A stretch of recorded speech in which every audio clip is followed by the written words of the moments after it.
Hello friends, स्वागत है आप सभी का एक और नई वीडियो में।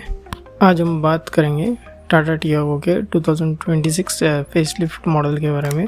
मेरे ख्याल से ये सबसे बेस्ट कार है इस सेगमेंट की, जो कि आपको सबसे सस्ती भी पड़ जाती है और रिलायबल भी है। इसका इंजन भी बहुत ज़्यादा रिलायबल है, प्लस सेफ्टी पर्पस के हिसाब से भी बहुत बेस्ट कार है। ये स्मॉल फैमिली के लिए सबसे अच्छी हैचबैक है। 5 स्टार सेफ्टी रेटिंग के साथ में आती है और टाटा का ट्रस्ट भी होता है। बस थोड़ी सी इसमें दिक्कत ये होती है कि इसका सर्विस सेंटर में थोड़ी सी आपको प्रॉब्लम आएगी। बाकी मेरे अकॉर्डिंग ये कार सबसे बेस्ट है। आज हम इसके बेस वेरिएंट के बारे में बात करेंगे, जो कि मुझे लगता है कि सबसे वैल्यू फॉर मनी है। तो आज हम बात कर रहे हैं इस नई गाड़ी के सबसे अफोर्डेबल यानी कि स्मार्ट बेस वेरिएंट के बारे में। लेकिन इससे पहले जल्दी से इसके ऊपर वाले वेरिएंट्स पर नज़र डाल लेते हैं। इसमें आपको प्योर प्लस ए, सेकंड टॉप वेरिएंट क्रिएटिव और सबसे टॉप वेरिएंट क्रिएटिव प्लस देखने को मिलता है। चलिए अब सीधे चलते हैं हमारे मेन टॉपिक पे और डिकोड करते हैं इसके सबसे सस्ते वेरिएंट को। इस एंट्री लेवल वेरिएंट में कंपनी आपको पेट्रोल के साथ सीएनजी का ऑप्शन भी दे रही है, जो कि एक बहुत अच्छी बात है। लेकिन ध्यान रखिएगा, अगर आप ऑटोमेटिक चलाना पसंद करते हैं तो यहाँ थोड़ी निराशा होगी, क्योंकि इस वेरिएंट में मैनुअल ट्रांसमिशन का ही सेटअप मिलता है,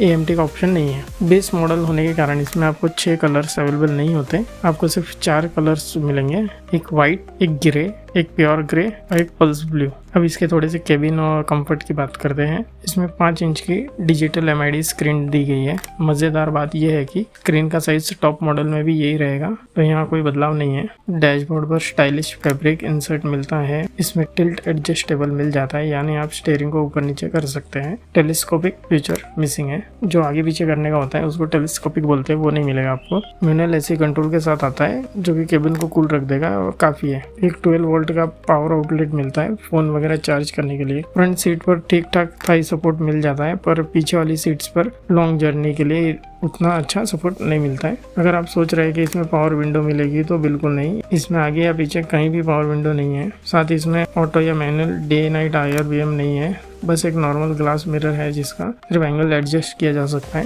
नॉर्मल स्टील रिम्स मिलते हैं और ऊपर कोई व्हील कवर नहीं आते। ये ऑन रोड लगभग आपको 5.5 लाख तक पड़ जाती है। जोधपुर की मैं बात कर रहा हूँ। आपके अलग अलग स्टेट्स में अलग अलग प्राइस हो सकता है। आप कहाँ से देख रहे हो वीडियो, आप मुझे कमेंट करके बता देना। मैं आपके वहाँ का प्राइसिंग और आपको EMI के ऑप्शंस बता दूंगा। अगर आप इसको 2026 में EMI के तौर पर लेना चाहते हो तो अभी ये एक बेस्ट डिसीजन हो सकता है आपका। इसमें हम मिनिमम डाउन पेमेंट की बात करेंगे और फिर देखते हैं इसका कितना EMI ऑप्शंस वगैरह बनता है। तो चलिए स्टार्ट करते हैं इसको। इसकी एक शोरूम प्राइस आती है 4,70,000 के लगभग। रजिस्ट्रेशन इसका होगा 45,000 के लगभग। इंश्योरेंस 30,000 के समथिंग होगा आपको, और अदर चार्जेस में आप 500 रुपये पकड़ के चलो, जो कि फास्ट टैग वगैरह हो जाएगा। ऑन रोड इसकी कीमत लगभग 5.5 लाख तक बैठ जाती है। तो चलो अभी इसके EMI ऑप्शंस को हम थोड़ा सा देख करके देखते हैं कि कितना क्या बनता है। हम यहाँ पे इंटरेस्ट रेट पकड़ेंगे 9% का, जो अलग अलग वेरी कर सकते हैं। SBI के थ्रू अगर आप लेते हो तो 8.5% पे बैठता है, और अगर आप कोई प्राइवेट बैंक से लेते हो तो आपको 11% तक जा सकता है। बट नॉर्मल मैं इसको 9% के लगभग पकड़ रहा हूँ। अगर आप 1.5 लाख का मिनिमम डाउन पेमेंट करते हो और टेन्योर रखते हो 3 साल का 9% के अकॉर्डिंग, तो आपको मंथली EMI बैठेगी 12,600 से लेकर 700 तक का। ये अपने 3 साल के टेन्योर की बात है। अगर आप इसी टेन्योर को बढ़ाते हो और 5 साल तक करते हो तो आपकी मंथली EMI बैठेगी 8,300 से लेकर 8,500 तक का।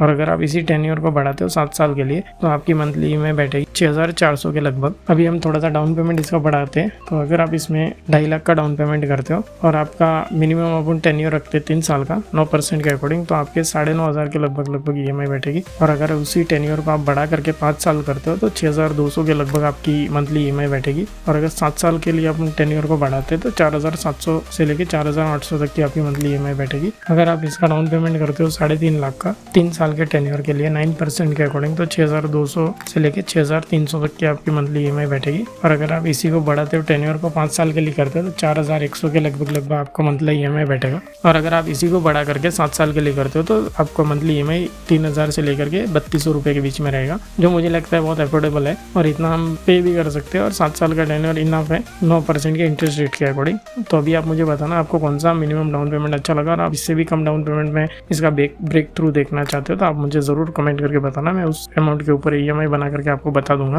आपको वीडियो कैसी लगी आप मुझे ज़रूर बताना। अच्छी लगी हो तो लाइक करना, प्लीज़ सब्सक्राइब करना, जिससे मुझे और थोड़ा मोटिवेशन मिलेगा। तो चलिए मिलते हैं कुछ और अगली नई वीडियो में। और हाँ, एक और चीज़, आपको अगली वीडियो किस पे देखनी है आप मुझे कमेंट में वो भी बताओ, मैं उसका भी आपको EMI